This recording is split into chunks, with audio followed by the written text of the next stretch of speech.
ఎన్ని పూజలు చేసినా కష్టాలు తీరట్లేదా? అయితే ఆఖరిగా ఈ ప్రయత్నం చేయండి. అదృష్టం తలుపు తడుతుంది. ఎన్నో పూజలు చేసి, ఎన్నో వ్రతాలు చేసి, గుడిమెట్లు అరిగేలా తిరిగినా మీ జీవితంలో ఇంకా చీకటి మాత్రం పోవట్లేదా? అసలు దేవుడు ఉన్నాడా? నా రోదన ఆయనకి వినిపించటం లేదా అని ప్రతి క్షణం నిరాశతో, నిస్పృహతో కృంగిపోతున్నారా? అయితే కాసేపు మీ కన్నీళ్లను తుడుచుకొని ఈ వీడియోని శ్రద్ధగా చూడండి. ఎందుకంటే తాళం చెవి దొరకనంత మాత్రాన గుమ్మం ఎప్పటికీ తెరుచుకోదు అని కాదు. కొన్నిసార్లు మన ప్రయత్నంలో లోపం లేకపోయినా మనం ఎంచుకున్న మార్గంలో చిన్న లోపం ఉండవచ్చు. ఇప్పుడు మనం తెలుసుకోబోయే ఈ విశేష పరిహారం కేవలం ఒక పూజ కాదు. ఇక నా వల్ల కాదు అని ఆశ వదిలేసిన వందల మంది జీవితాల్లో మళ్లీ వెలుగు నింపిన ఒక సంజీవని. మీ కష్టాలు ఎంత పెద్దవైనా సరే నెల తిరగకుండానే మీ తలరాతను మార్చే శక్తి ఈ చిన్న పరిహారానికి ఉంది. మరి అదృష్టం మీ తలుపు తట్టే ఆ అద్భుతమైన జ్యోతిష్య రహస్యం ఏంటో ఆలస్యం చేయకుండా తెలుసుకుందాం రండి. మన జ్యోతిష్య శాస్త్రాల ప్రకారం మీ కుటుంబానికి పితృదోషం ఉంటే మీరు ఎన్ని పూజలు చేసినా, ఎన్ని దైవకార్యాలు చేసినా ఫలితం దక్కదు. ఇది చాలామందికి తెలియని చేదు నిజం. కాబట్టి ముందుగా ఆ దోషం పోవాలంటే ప్రతి అమావాస్య రోజున చనిపోయిన మీ పెద్దలకు నల్ల నువ్వులతో కూడిన నీటిని తర్పణంగా వదిలి వారికి నమస్కారం చేసుకోండి. దీనివల్ల పితృదోషాలన్నీ తొలగిపోయి మీ వంశానికి తరతరాల తరగని ఐశ్వర్యం సిద్ధిస్తుంది. ఇక దోషాలన్నీ పోయి అదృష్టం మీ తలుపు తట్టాలంటే అత్యంత శక్తివంతమైన వ్రతాలలో ఒకటైన 7 శనివారాల వ్రతం చెయ్యండి. జీవితంలో ఒక్కసారైనా సరే ఈ వ్రతాన్ని ఆచరిస్తే చాలు, మీ తలరాత మారిపోతుంది. ఈ వ్రతాన్ని ప్రారంభించిన 3 వారాలకే మీ కుటుంబంలో శుభపరిణామాలు జరగడం ప్రారంభమవుతుంది. ఈ సప్త శనివార వ్రతాన్ని ఎలా చేయాలంటే, ఏదైనా ఒక శనివారం అంటే వీలైతే శుక్లపక్షంలో ఈ వ్రతాన్ని ప్రారంభించి వరుసగా 7 శనివారాల పాటు కలియుగ దైవం శ్రీ వెంకటేశ్వర స్వామిని నిష్ఠగా పూజించాలి. మొదటి శనివారం ఉదయాన్నే తలస్నానం చేసి ఇల్లు, పూజగదిని శుభ్రం చేసుకోవాలి. స్వామివారి పటం ముందు 7 మట్టి ప్రమిదలలో దీపాలు వెలిగించాలి. ఒక్కో దీపంలో 7 వత్తులు వేసి నువ్వుల నూనెతో కాని, ఆవు నెయ్యితో కాని దీపారాధన చేయండి. స్వామికి ఇష్టమైన తులసీ దళాలతో ఓం నమో వెంకటేశాయ అని 108 సార్లు జపిస్తూ పూజించండి. నైవేద్యంగా బెల్లం కలిపిన వడపప్పు, పానకం లేదా పండ్లను నివేదించాలి. ఇప్పుడు అత్యంత ముఖ్యమైన ఘట్టం, ముడుపు కట్టడం. పూజగదిలో స్వామివారి పటం ముందు కూర్చొని ఒక కొత్త పసుపు రంగు వస్త్రంలో కొంచెం ముద్ద కర్పూరం, 2 తులసి ఆకులు, పసుపు, కుంకుమ, కొన్ని అక్షింతలు, అలాగే 7 కొండలవాడికి గుర్తుగా 7 రూపాయల బిళ్లలను వేసి 3 ముడులు వేయాలి. మీ కోరికలన్నీ నెరవేరాలని స్వామివారిని వేడుకుంటూ ఈ ముడుపు కట్టాలి. ఈ ముడుపును మీ పూజగదిలోనే స్వామివారి పాదాల చెంత ఉంచి 7 శనివారాల పాటు కదల్చకుండా దీపారాధన చెయ్యండి. 7 శనివారాలు పూర్తయిన తర్వాత 8వ శనివారం ఆ ముడుపును మీ పూజగది నుండి తీసి మీ దగ్గర్లో ఉన్న వెంకటేశ్వర స్వామి దేవాలయానికి వెళ్లి ఆ ముడుపుతో పాటుగా మీ స్తోమతకు తగినంత దక్షిణను కూడా హుండీలో వేయండి. ఇలా చాలా సులభంగా ఈ వ్రతాన్ని ఎవరైనా చేసుకోవచ్చు. అయితే ఈ వ్రతం చేసేవారు 7 శనివారాల పాటు పొరపాటున కూడా మాంసాహారం తినకూడదు, మద్యపానం చేయకూడదు.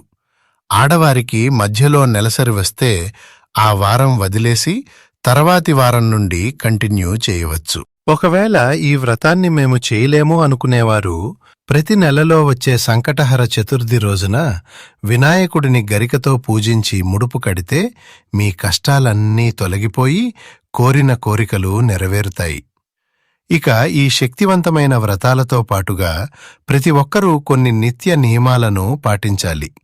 అప్పుడే మీరు గొప్ప స్థాయికి ఎదుగుతారు. ప్రతిరోజు ఉదయం స్నానం చేసిన తర్వాత ఇంటి బయట తూర్పు ముఖంగా నిలబడి సూర్యదేవునికి నమస్కారం చేసుకోండి. 1 నెల రోజుల పాటు ఇలా చేసి చూడండి. మీ ఆరోగ్యం మరియు ఆత్మవిశ్వాసంలో ఆశ్చర్యపోయే శుభ ఫలితాలు కలుగుతాయి. ఇక మీ ఇంట్లోకి లక్ష్మీదేవి అడుగు పెట్టాలంటే ఆడవారు బ్రహ్మముహూర్తంలో లేదా సూర్యోదయానికి ముందే నిద్రలేచి ఇంటి ముందు శుభ్రం చేసి గరపకు పసుపు రాసి పసుపు నీళ్లు చల్లి అందమైన ముగ్గు వేసుకోండి. ఇలా ప్రతిరోజు చేస్తుంటే లక్ష్మీదేవి ఆనందంగా మీ ఇంట్లోకి ప్రవేశిస్తుంది. ధనాన్ని ఆకర్షించే అత్యంత శక్తివంతమైన మొక్కలలో మనీ ప్లాంట్ ఒకటి. మీ ఇంటి ఆగ్నేయ దిశలో మనీ ప్లాంట్ ఉంటే చాలు, ఇక మీ ఇంటికి డబ్బు వరదలా వస్తుంది. అయితే మనీ ప్లాంట్కు నీళ్లు పోసేటప్పుడు ఆ నీటిలో కొంచెం పచ్చిపాలు కలిపి పోస్తే అది అయస్కాంతంలా సంపదను ఆకర్షిస్తుంది. అలాగే మీ బీరువాలో డబ్బు దాచే ప్రదేశంలో ఒక చిన్న అద్దం ముక్కను పెట్టుకోండి. ఆ అద్దంలో మీ దగ్గరున్న డబ్బు ప్రతిబింబిస్తే వాస్తుశాస్త్రం ప్రకారం మీ సంపద రెట్టింపు అవుతుంది.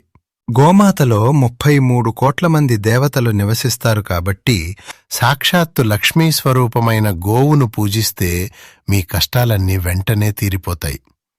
వీలైతే గోమాతకు అరటిపండ్లు లేదా నానబెట్టిన శనగలు తినిపిస్తే మీ కుటుంబం మొత్తానికి చాలా మంచి జరుగుతుంది. విపరీతమైన డబ్బును ఆకర్షించే యంత్రాలలో కుబేర యంత్రం ఒకటి. కాబట్టి ఒక చిన్న కుబేర యంత్రాన్ని లేదా శ్రీచక్రాన్ని తెచ్చుకొని మీ బీరువాలో పెట్టుకోండి. మీరు ఊహించని విధంగా మీ ఇంటి ఆదాయం పెరుగుతుంది. అలాగే ప్రతి ఇంటి ముందు ఖచ్చితంగా గుమ్మడికాయ ఉండాల్సిందే. అమావాస్య లేదా పౌర్ణమి రోజున ఒక బూడిద గుమ్మడికాయను తెచ్చుకొని దానికి పసుపు రాసి కుంకుమ బొట్లు పెట్టి మీ ఇంటి గుమ్మానికి కట్టండి. ఇది దిష్టిని పీల్చుకుని మీ ఇల్లంతా సుఖ సంతోషాలతో నిండిపోయేలా చేస్తుంది. చివరగా లక్ష్మీదేవికి అత్యంత ప్రీతికరమైన వాటిలో కల్లుప్పు ఒకటి. వారానికి ఒకసారి, ముఖ్యంగా మంగళవారం లేదా శుక్రవారం, మీ ఇంట్లో ఉన్న ప్రతి ఒక్కరూ స్నానం చేసే నీటిలో కొంచెం కల్లుప్పు వేసుకుని స్నానం చేయండి. దీనివల్ల ఎంతటి నరదిష్టి అయినా వెంటనే తొలగిపోయి మీ జాతకంలో అదృష్టం పెరుగుతుంది. మనలో చాలామంది ఆడవారు ఉదయాన్నే తులసి మొక్కను పూజిస్తారు. కాని ఉదయం చేసే పూజల కన్నా సాయంత్రం వేళ తులసి కోట దగ్గర చేసే దీపారాధనకే రెట్టింపు పుణ్య ఫలితం దక్కుతుందట. ఎందుకంటే ఆ సమయంలో లక్ష్మీదేవి సంచరిస్తుంది. అలాగే చాలామంది ఆడవారు ఎప్పుడు పడితే అప్పుడు దీపారాధన చేస్తారు. కానీ బ్రహ్మముహూర్తంలో, అంటే 4:30 నుండి 6 మధ్యలో దీపారాధన చేస్తే ఆ సమయం యొక్క ప్రశాంతత వల్ల మీ పూజలన్నీ నేరుగా దేవుని చెంతకు చేరుతాయి. కాబట్టి ప్రతిరోజు కుదరకపోయినా కనీసం వారానికి ఒకసారి ఈ బ్రహ్మముహూర్తంలో దీపారాధన చేయటం అలవాటు చేసుకోండి. దీనివల్ల 1000 రెట్ల పుణ్యఫలం లభిస్తుంది. ఇక మీ ఇంట్లో దరిద్ర దేవత ఉంటే లక్ష్మీదేవి ఎప్పటికీ అడుగుపెట్టదు. కాబట్టి ఒక గాజు గిన్నెలో కల్లుప్పును పోసి మీ ఇంటి ఈశాన్యంలో లేదా నైరుతి మూల పెట్టుకోండి. ఇలా చేస్తే మీ ఇంట్లో ఉన్న దరిద్ర దేవత నెగటివ్ ఎనర్జీ బయటికి వెళ్ళిపోయి ధనలక్ష్మీదేవి అడుగుపెడుతుంది. అయితే ఈ ఉప్పును మాత్రం ప్రతివారం తప్పకుండా మార్చడం మర్చిపోకండి. ఇక అప్పుల బాధతో సతమతమయ్యేవారు ప్రతి మంగళవారం రోజున పేదలకు లేదా గోమాతకు బెల్లం దానం చేయండి. ఇలా చేస్తే కుజదోషం తొలగి నల తిరగకుండానే మీకు ఏదో ఒక రూపంలో డబ్బు వచ్చి అప్పులు తీరుతాయి. అలాగే నరదిష్టి తగలకుండా ప్రతి ఒక్కరూ కాలికి నల్లదారాన్ని కట్టుకోండి. ఆడవారైతే ఎడమకాలికి, మగవారైతే కుడికాలికి కట్టుకుంటే ఇతరుల చెడుచూపు మనపైన పడకుండా ఈ నల్లటి దారం రక్షణ కవచంలా కాపాడుతుంది. గడప అనేది లక్ష్మీదేవి నివాసం. కాబట్టి వారానికి ఒకసారి ఇంటి గడపలకు పసుపు రాసి కుంకుమ బొట్లు పెట్టుకోండి. మీ ఇంటి గుమ్మం ఎంత కళగా ఉంటే మీ ఇంట్లో లక్ష్మీదేవి అంతలా తిష్ట వేసుకుని కూర్చుంటుంది. చివరగా సాక్షాత్తు పరమశివుని స్వరూపమైన బిల్వ వృక్షానికి చాలా శక్తి ఉంటుంది. ప్రతి సోమవారం బిల్వ చెట్టుకు నీళ్లు పోసి నమస్కారం చేసుకుంటే చాలు, ఈశ్వరుని అనుగ్రహంతో ఎంతటి కష్టమైనా అనారోగ్యమైనా ఇట్టే తొలగిపోతుంది. ఒక్కసారి ఈ పరిహారాన్ని నమ్మకంతో ప్రయత్నించి చూడండి. పురాణాల ప్రకారం ప్రతి శనివారం రోజున రావి చెట్టులో సాక్షాత్తు లక్ష్మీదేవి కొలువై ఉంటుంది. కాబట్టి ఆ రోజు రావి చెట్టును తాకుతూ 7 ప్రదక్షిణలు చేసి చెట్టు కింద దీపం వెలిగిస్తే చాలు, అతి త్వరలోనే దారిద్ర్యం తొలగిపోయి మీరు ధనవంతులయ్యే యోగం కలుగుతుంది. ఇక ఇంట్లో దీపారాధన చేసేటప్పుడు సువాసన వెదజల్లే గులాబీ పూలతో లక్ష్మీదేవిని పూజించండి. సంపూర్ణ లక్ష్మీ కటాక్షం కలుగుతుంది. అలాగే పూజలో దేవునికి నైవేద్యంగా చిన్న బెల్లం ముక్కను నివేదించండి. దీనివల్ల దేవుని ఆశీర్వాదం పరిపూర్ణంగా లభిస్తుంది. మీ భర్త ఆదాయం లేదా వ్యాపార లాభాలు విపరీతంగా పెరగాలంటే మీ ఇంటి ఉత్తర దిశలో ఒక రాగి చెంబులో నిండుగా నీళ్లు పోసి పెట్టుకోండి. అయితే ఈ నీటిని మాత్రం ప్రతిరోజూ మారుస్తూ ఉండాలి. దీర్ఘకాలిక అనారోగ్య సమస్యలతో బాధపడేవారు ప్రతిరోజు మహామృత్యుంజయ మంత్రాన్ని కనీసం 11 సార్లు పఠించండి. తద్వారా ఆయుష్ పెరిగి ఆరోగ్యం కుదుటపడుతుంది. వాస్తు ప్రకారం రాత్రిపూట నిద్రపోయే ముందు మీ వంటగదిలో ఎంగిలి పాత్రలు లేకుండా చూసుకోండి. సింక్లో ఎంగిలి పాత్రలు ఉంటే అన్నపూర్ణాదేవి ఆగ్రహించి ఆ ఇంటిని దరిద్రం వెంటాడుతుంది. ఇక మీ ఇంటికి ఎంత డబ్బు వస్తున్నా అనవసరపు ఖర్చులు పెరిగిపోతుంటే మీ పర్సులో ఒక ముద్ద కర్పూరం బిళ్లను లేదా లవంగాన్ని పెట్టుకోండి. ఇది నెగటివ్ ఎనర్జీని తీసేసి ధనాన్ని నిలబెడుతుంది. అలాగే మీ ఇంటికి వచ్చే పక్షులకు ధాన్యం మరియు నీరు పెడితే జాతకంలోని రాహు కేతు దోషాలన్నీ తొలగిపోతాయి. ఇక మీ పనుల్లో పదే పదే ఆటంకాలు ఏర్పడుతుంటే ప్రతి బుధవారం గణపతి దేవాలయానికి వెళ్లి 5 ప్రదక్షిణలు చేసి గరిక సమర్పించండి.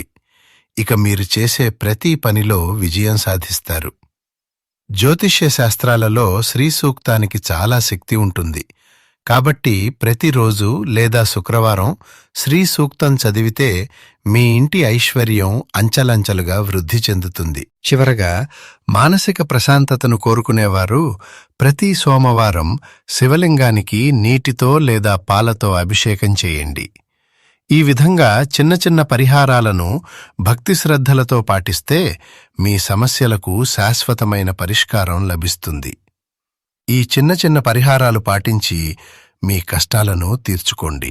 అయితే మీలో చాలామంది ఎప్పటినుంచో అడుగుతున్న కలియుగ దైవమైన శ్రీ వెంకటేశ్వర స్వామివారి అత్యంత శక్తివంతమైన 7 శనివారాల వ్రతం గురించి సంపూర్ణ సమాచారంతో కూడిన వీడియోను రేపు సాయంత్రం మన ఛానల్లో అప్లోడ్ చేయబోతున్నాము. ముఖ్యంగా ఈ వ్రతం చేసేటప్పుడు ఆడవారికి మధ్యలో నెలసరి వస్తే ఏం చేయాలి, వ్రతాన్ని ఎలా ఆపాలి, మళ్లీ ఎలా మొదలుపెట్టాలి అనే మీ సందేహాలన్నింటికీ రేపటి వీడియోలో క్లియర్గా సమాధానం దొరుకుతుంది. ఈ వీడియో చూస్తే మీ జీవితం మలుపు తిరుగుతుంది. కాబట్టి అస్సలు మిస్ అవ్వకండి. ఈ రోజు చెప్పిన పరిహారాలు మీకు నచ్చితే వెంటనే ఈ వీడియోను లైక్ చేయండి. 10 మందికి ఉపయోగపడేలా మీ స్నేహితులకు బంధువులకు షేర్ చేయండి. రేపు రాబోయే ఆ స్పెషల్ వీడియోను చూడటం కోసం మా ఛానల్ని ఇప్పుడే సబ్స్క్రైబ్ చేసుకుని పక్కనే ఉన్న గంట సింబల్ని ప్రెస్ చేయండి. మీకు ఆ 7 కొండల వాడిపై ఎంత భక్తి ఉందో చూద్దాం. కింద కామెంట్ సెక్షన్లో ఓం నమో వెంకటేశాయ అని తప్పకుండా కామెంట్ చేయండి. రేపటి వీడియోలో మళ్ళీ కలుద్దాం. అంతవరకు సెలవు. ధన్యవాదాలు.